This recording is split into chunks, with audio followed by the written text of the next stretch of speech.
Welcome back, everybody, to the Cool Stuff Games Maitland January Premier Challenge. My name is Joe Carlino once again. Empty chair. He was so hype in that match, round one between Edwin Baez and Matthew Laughlin, that he's talking, but I can't hear him. Like, I cannot hear him in these headphones, ladies and gentlemen. And it appears that he is very, very happy about how Matthew played. He was very impressed by Edwin. And now we're getting into round number 2. Ladies and gentlemen, we have one of the best possible matchups of Florida VGC players, arguably in the entire state. We have Hunter Braum going up against Brady Smith.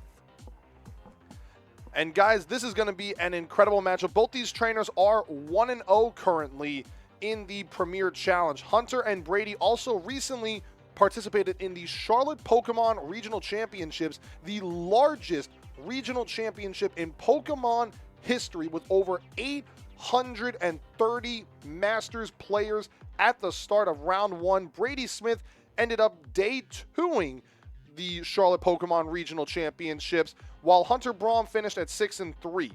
As we look at Brady's team, he is running the Assault Vest Incineroar that we saw Matthew Laughlin have, alongside a Farigiraf with the Armor Tail, Hyper Voice, Psychic, Trick Room, and Protect, Ogerpon, Wellspring, Ursaluna, Blood Moon, a Choice Specs Flutter Mane, one of the best Pokemon in the game with the Choice Specs and that massive special attack stat of base 135, alongside a Terra Fairy, Nasty Plot, Make It Rain, Leftovers, Terra Fairy, Golden Go.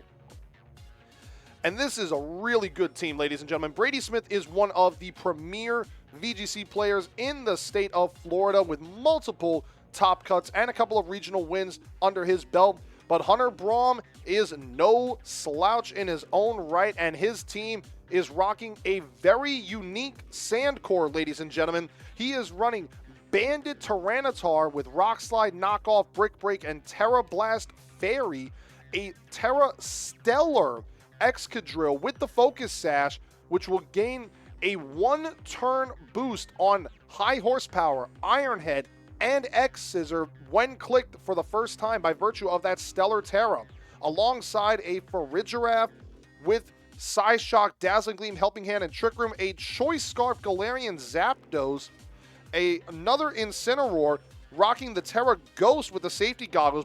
With the safety goggles on Incineroar, it will not take any Sandstorm damage by virtue of Tyranitar's Sandstream ability, and a Rillaboom with the Terra Fire and the Grassy Surge Assault Vest, alongside Woodhammer, Grassy Glide, U-Turn, and Fake Out. Both these trainers are locked in, ladies and gentlemen. They are very ready to potentially go to 2-0 and move one step closer to a top 8 cut between these incredible trainers, but it remains to be seen who is going to take that first advantage. Both our trainers are getting locked in and selecting their teams, and we will get into round number 2 momentarily once we get that start all ready to go. As you do see Brady, he is locked in right now, ladies and gentlemen. Brady is locked and loaded, ready to go. And if you guys have not seen it, Brady recently did a whole post on Twitter about the Ursaluna Blood Moon and what he thinks are some of the best sets and strategies to run with Ursaluna Blood Moon, as it is a very good Pokemon, as we just saw in round number 1 with Matthew Laughlin. So if you have not seen it yet, I highly recommend that you check it out, as it will pay dividends if you are potentially thinking about running Blood Moon Ursaluna. Meanwhile, on Hunter Braum's side, that Sand combination is very, very strong. As we all know, Sand Rush Excadrill is one of the top Pokemon in Sand. As game number 1 has started, it is Brady leading the Ogerpon, Wellspring, and the Golden Go versus Hunter Braum leading that Galarian Zapdos and the Incineroar. Now, by virtue of the Incineroar, it does have the Intimidate. So Ogerpon has become -1 physical attack, and now it potentially will not be able to knock out that Incineroar in one shot unless Ivy Cudgel potentially gets that all-important critical hit boost, as Brady Smith goes for the turn 1 Spiky Shield on the Ogerpon Wellspring and a Protect on the Golden Go. Going with a turn 1 double Protect here to potentially scout out what Hunter is potentially going for, as Hunter has locked himself into the Brave Bird with the Choice Scarf, but by virtue of the Choice Scarf, it is locked in, and with the Spiky Shield going into the Ogerpon, Galarian Zapdos has taken the first amount of damage in this battle.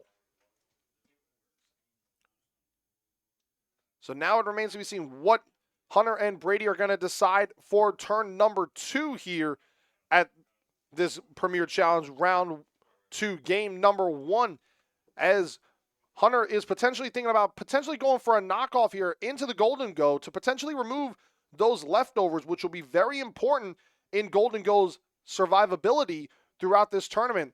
As we do see Brady activate his Terra Orb, it is shining into the Ogerpon, and Ogerpon's Wellspring Mask goes massive as it gets the +1 special defense boost by the Embody Aspect ability. It no longer has Water Absorb, but it now has Embody Aspect.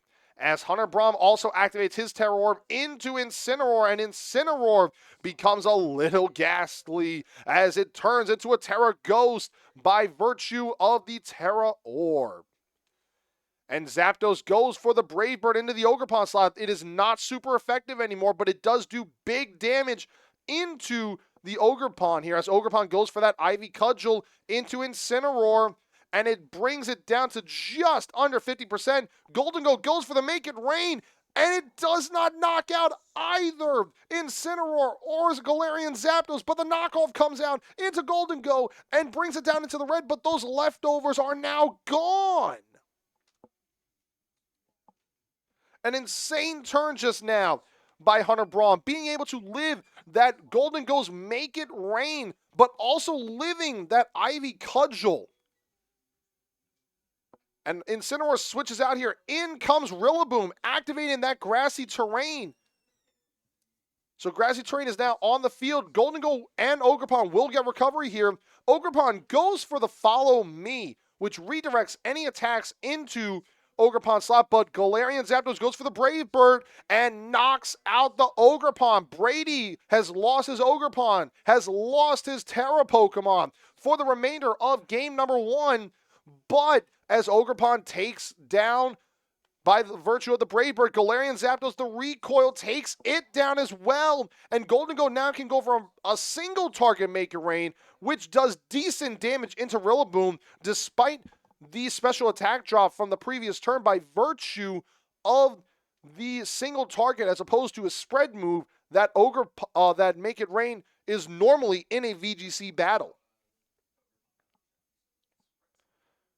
And now by virtue of Ogerpon going down, this is an even matchup, ladies and gentlemen. 3 Pokemon on Hunter's side, 3 Pokemon on Brady's side. However, in comes Farigiraf. So now it remains to be seen what is going to happen with this Farigiraf here. However, this is potentially a reasoning why Hunter has that X-Scissor on his Excadrill, as that move is super effective into Farigiraf here. A very important turn will be happening here, ladies and gentlemen, as what will Brady Smith go for with this Farigiraf? Will he attempt to go for a Trick Room, potentially with an Ursaluna in the back? Or will he go for some damage here on this Farigiraf with that Hyper Voice? As you see Ironhead come out on the Farigiraf, going for that 30% flinch chance. Gholdengo goes for the Shadow Ball into Excadrill, which breaks that Focus Sash and gets a special defense drop on top of it. Rillaboom goes for the Wood Hammer. It knocks out Gholdengo. So Gholdengo is down, and we'll see what happens with that Farigiraf. Did it flinch? It did not flinch, and out comes the Trick Room. So now the Trick Room is out. The dimensions have been twisted, but all the Pokemon on the field are gaining some valuable recovery by virtue of Rillaboom's Grassy Surge, and Ursaluna is the final Pokemon in the back for Brady Smith.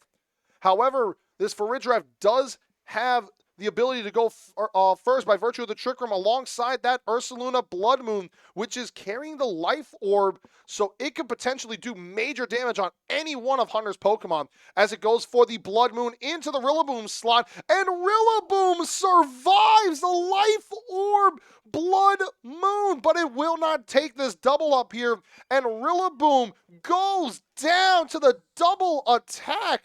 An insane play by Brady Smith. X-Scissor comes out on Hunter Braum, and Farigiraf is down. A critical hit, X-Scissor. Are you kidding me? That is an amazing play by Hunter Braum. But the Trick Room is still up, so theoretically, Ursaluna has an opportunity here. The only negative is that there is an Incineroar on the side of Hunter Braum. However, it is low HP.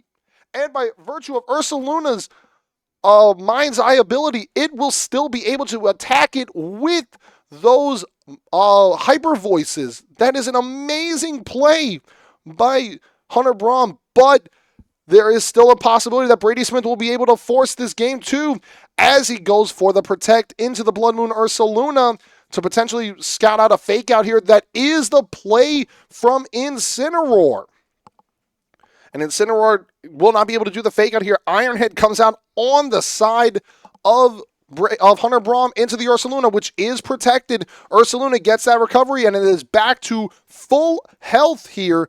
And Excadrill is getting much closer to full health itself by virtue of the grassy terrain. And it could be very close, ladies and gentlemen. I think it could potentially get back to full health, which would actually bode well for the Focus Sash to stay activated.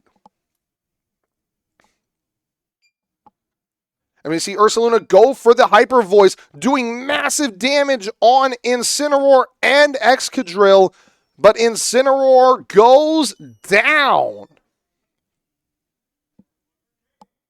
And Ursaluna loses some of its HP by virtue of that Life Orb. This Iron Head does good damage into the Ursaluna, but it is not enough to potentially get that 2-hit knockout by virtue of the grassy terrain.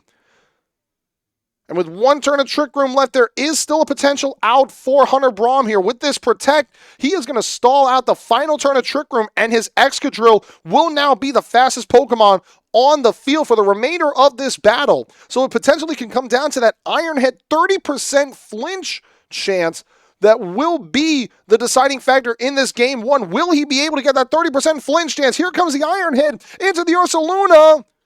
And it does not get the flinch. It does not flinch. And Earth Power comes out and knocks out Excadrill. Brady Smith survives his own Trick Room and wins game number 1 of round 2, 1-0. What an amazing battle between these two trainers, ladies and gentlemen. That was amazing by both of them.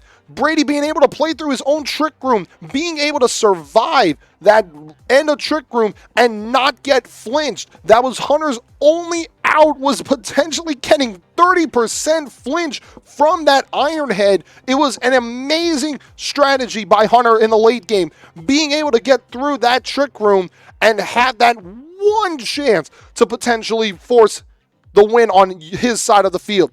So that was amazing by both of these players.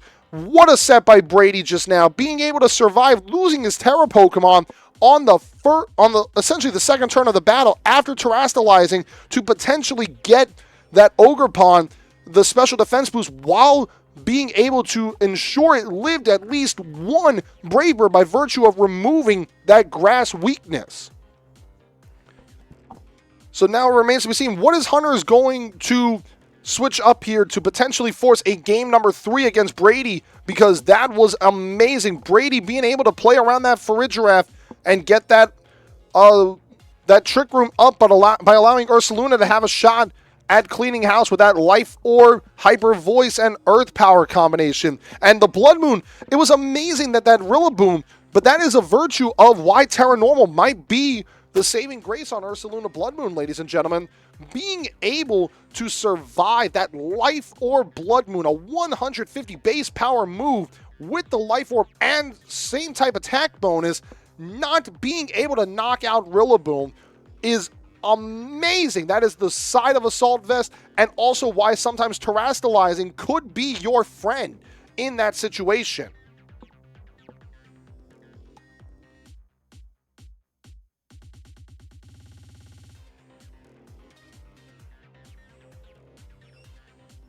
As we get ready for game number 2, will Brady be able to win this set, or will Hunter be able to force a game number 3? It is the same leads on both sides of this battle. Hunter leading with Galarian Zapdos and Incineroar, and Brady leading Ogerpon and Gholdengo.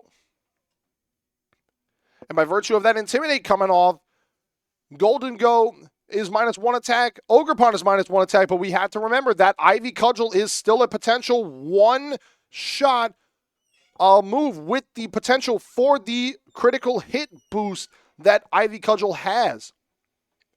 As you see Spiky Shield come out from Brady Smith, potentially a Protect coming out from the Gholdengo as well. Yes, another Protect. So turn 1, double Protect for Brady Smith, trying to scout what Hunter is going for as he goes for the knockoff into the Gholdengo.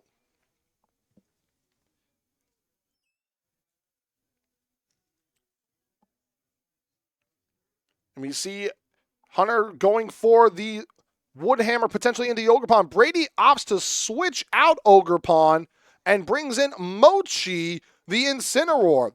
Mochi, Mochi, Mochi. And the Intimidate comes out on Brady's side as Brady activates his Terror Orb into Gholdengo, and Gholdengo turns into a Terra Fairy. It is no longer a Ghost Steel type. It is now a pure Fairy type Pokemon. But Hunter also activates his Terra Orb on his side of the field, and it shines over Incineroar, and Incineroar once again in a throwback to the old Generation 1 days gets the Ghost Pokemon symbol on top of its head as it is a Ghost type. As Gholdengo goes for the nasty plot to power up those special attacks as a Woodhammer comes out onto Brady's Incineroar. The resist is not enough. And we see Incineroar go for the resisted knockoff into Gholdengo, knocking off the leftovers, which is beneficial. However, the leftovers is no longer there, but the grassy terrain does allow Gholdengo to gain some all-important recovery in this turn. So now it remains to be seen, what is Hunter going to do to potentially turn the tide in this battle? He potentially wants to click a U-turn to maybe have a shot at surviving with Rillaboom here, as Gholdengo does have that +2 boost to its special attack move, which means that the Shadow Balls will be doing major damage to the Incineroar as it goes for the Shadow Ball into the Incineroar slot, into the Excadrill, bringing it all the way down to that Focus Sash. Focus Sash activating and making sure that Excadrill does not go down in one hit. However, the U-turn comes out into the Incineroar slot, and Rillaboom no longer has that negated attack stat. However, Incineroar will come back out here and will negate the attack on Incineroar on Brady's side. So a little Intimidate cycling here, ladies and gentlemen, as Incineroar goes for the U-turn into the Excadrill and knocks out the Excadrill, a double target. That is an amazing play by Brady Smith, being able to take out that Excadrill in one fell swoop while also removing Incineroar's Intimidate and bringing in Ogerpon, which now it has its normal attack. That is an amazing play by Brady Smith.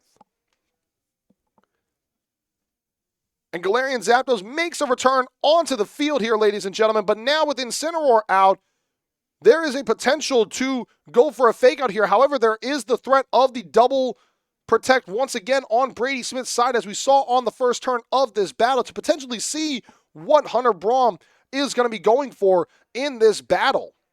As we see Incineroar switch out once again, and in comes Rillaboom back out onto the field to potentially scout what Brady is going to do here, as Ogerpon goes for the Spiky Shield to protect itself for one attack, and Gholdengo also opting to protect here, so it makes sure that it lives one attack.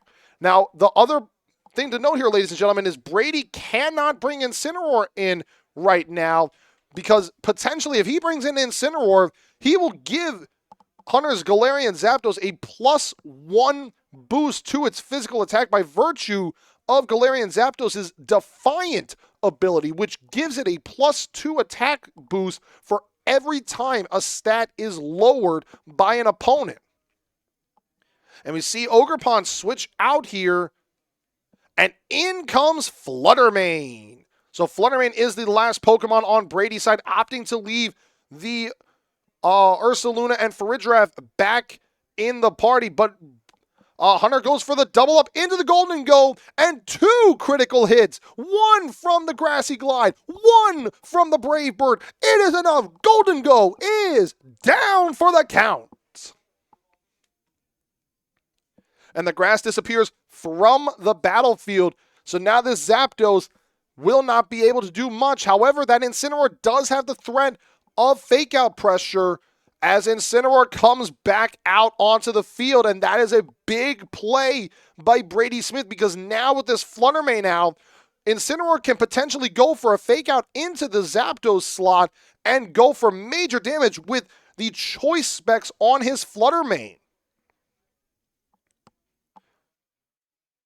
And Hunter, realizing that, makes the play to switch out his Galarian Zapdos to preserve its longevity against that Fluttermane and Incineroar combination. But the Incineroar does get its attack lowered, as it did go for the fake out slot.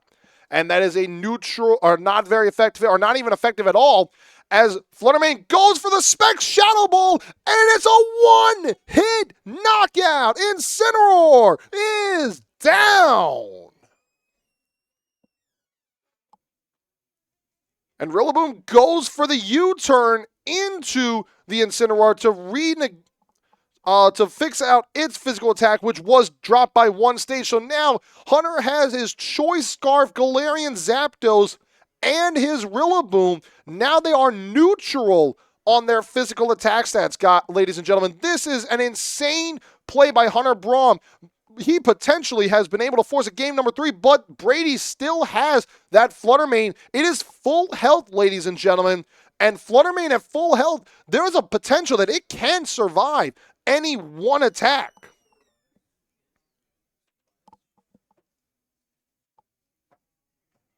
So now it remains to be seen, what is Brady going to do? What is Brady's potential switch to make sure that he can live 1 hit from either the Galarian Zapdos or the Rillaboom on both of his Pokemon here? As Zapdos goes for the Brave Bird into the Incineroar. Another critical hit on Hunter Braum takes down Brady's Incineroar. Are you kidding me? And Fluttermane goes for the Shadow Ball into the Galarian Zapdos, and it does enough. Galarian Zapdos is down. And Rillaboom goes for the Wood Hammer. Grassy Terrain boost. It isn't enough. It is enough. It is a one-hit knockout. It is a 1-on-1. Ladies and gentlemen, this is an incredible finish. Rillaboom has a lot of HP left. Ogerpon is still alive on Brady's side. It will come down to the final 2 Pokemon on either side of this battle.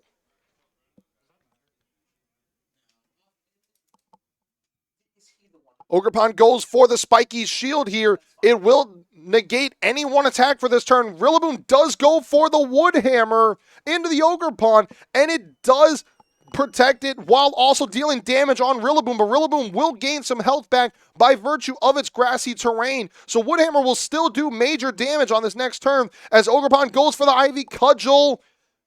And it does a little bit of damage into Rillaboom, but brings it into the yellow on its health. Wood Hammer isn't enough. It is not enough. It is not enough.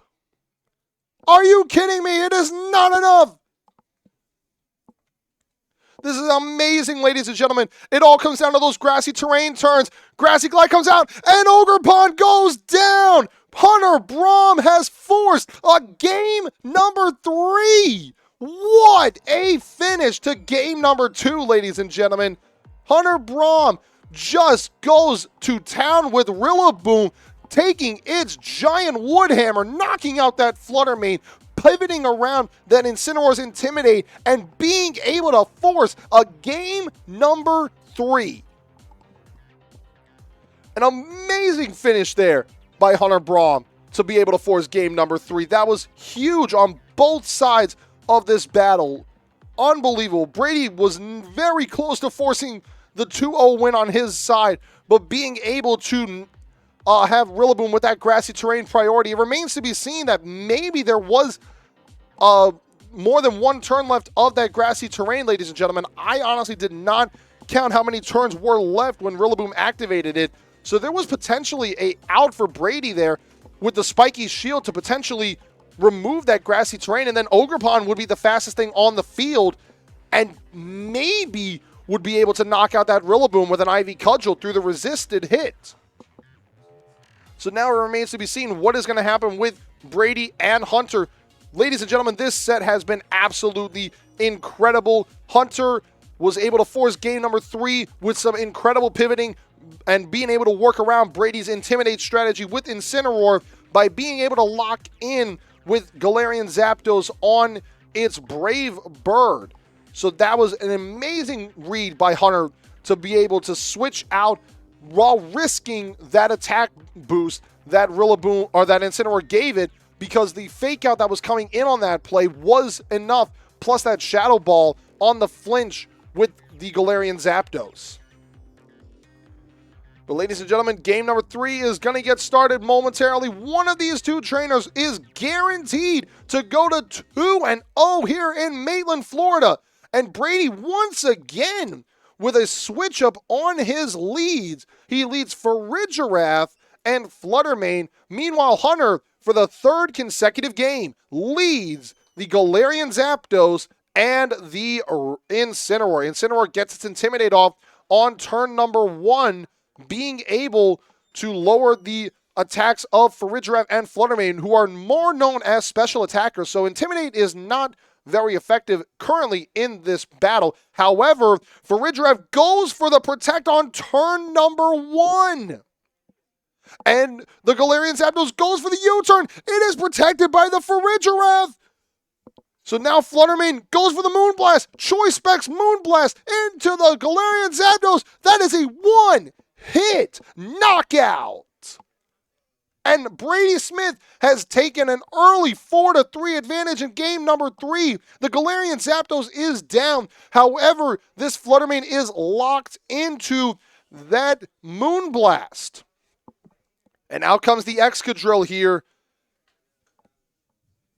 potentially trying to go for another double up into that Farigiraf slot is Hunter Braum. However, there is a possibility that there is an Incineroar in the back as a Fluttermane is switched out here. And out comes Mochi. That is the Incineroar. Incineroar is back onto the field. And both of Hunter's Pokemon are now -1 attack. The Iron Head comes out and a knockoff comes out, removing that Throat Spray. Farigiraf barely survives. And it knocks off the Throat Spray. And it flinches! Are you kidding me? What a flinch! What a flinch by Hunter Braum, getting that 30% flinch on the Iron Head. Farigiraf is not able to attack that turn. Are you kidding me? So now it remains to be seen, what is Hunter going to do? Because now essentially Brady is in a little bit of a predicament here, ladies and gentlemen. He could potentially go for a Protect into that Farigiraf, maybe even try to go a little aggressive here and go for that Trick Room potentially on that Incineroar, but the fake out pressure on Brady's side might be too much for him to bear. Did Hunter get it off in time? I am not 100% sure, ladies and gentlemen, but his Terror Orb has activated. Incineroar comes out once again, becoming a pure Ghost type. So now it remains to be seen, did that Protect come off from Hunter's side? Farigiraf goes for the Protect. A good play by Brady Smith, being able to survive one turn with his Farigiraf. And Brady will not take any damage. However, Hunter went for the Flare Blitz. He doubled up into that Farigiraf slot here. What did the Incineroar go for? He went for U-turn into Incineroar. An absolutely insane play, ladies and gentlemen. So now that U-turn has come out on Incineroar, Fluttermane makes its return onto the field. And now Hunter has a choice to make as Flutter Mane is now super effective on the Incineroar with that Choice Specs Shadow Ball potentially coming out on the Flutter Mane slot here. However, it might come down to that Iron Head chance again, ladies and gentlemen. That 30% flinch chance that Hunter got with that Farigiraf on the Iron Head, potentially being able to prevent any shenanigans like Trick Room going up as Excadrill goes for a protect of its own right on this turn as Flutter Mane goes for the Shadow Ball. And Incineroar is down. So now Brady is up 4 Pokemon to 2 on Hunter Brahm's side. His Farigiraf is very close to the end. However, there it is. There is the Trick Room. The late game Trick Room on Brady Smith's side. The dimensions have been twisted. This Farigiraf is now the slowest Pokemon on the field. However, by virtue of that, it is now the Flutter Mane will be the slowest Pokemon on the field by virtue of this Trick Room, and therefore it will go last. So it is potentially a target for a double attack. And also by virtue of the choice specs, it is locked into Shadow Ball here.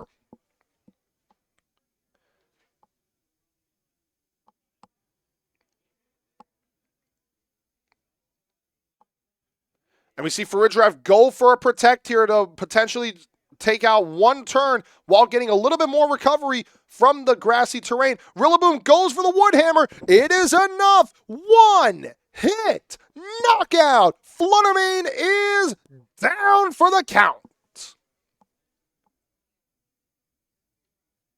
So now it remains to be seen what is going to come in on Brady Smith's side. Farigiraf does get that all-important recovery.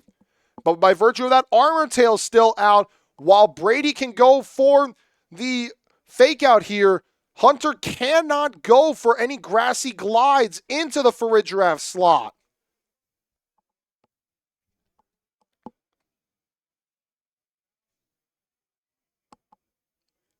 And Incineroar goes for the Flare Blitz into the Rillaboom. It is enough. Rillaboom goes down.